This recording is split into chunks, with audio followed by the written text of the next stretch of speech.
The most ridiculous thing you have ever had to explain to someone in a customer service setting? So it's pretty early, so I want to get to sleep soon. But story time. I must have been like 19, barely 20, and I was working in Burger King. Flashback. It's 1989. Ooh. Anyway, so I'm in Burger King, and this guy bought like I think it was like two Whoppers and a double cheeseburger or some ridiculous thing like that. And so he picks up his order. I made sure it was correct. I checked the receipt, whole 9 yards. So I give it to him on the tray. He comes back no more than like, I'd say 5 minutes, 10 minutes tops.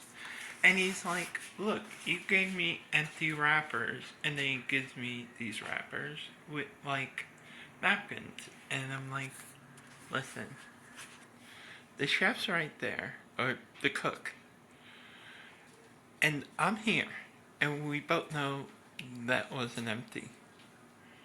Now, if you're hungry, I may have a couple of bucks because that's all it costs to buy a sandwich. And I really didn't have much more, but I'm like, I have a couple of bucks. Maybe I can buy you another sandwich. He's like, no, I want to complain. And he's like, this is definitely not what I pay for. I'm like, okay. So the manager comes over. And I'm like, Marcos, listen.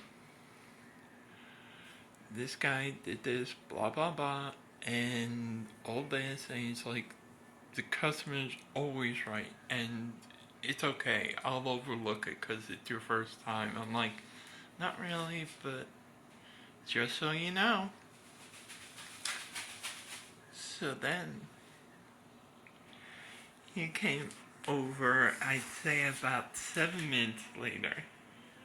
And I'm like, oh, Marcos. And he looked at me. And he was my manager. I was training in another store. Because the store we were going to be going to hadn't opened yet. He's like, no. I'm like, yes. And he tried to pull the same thing.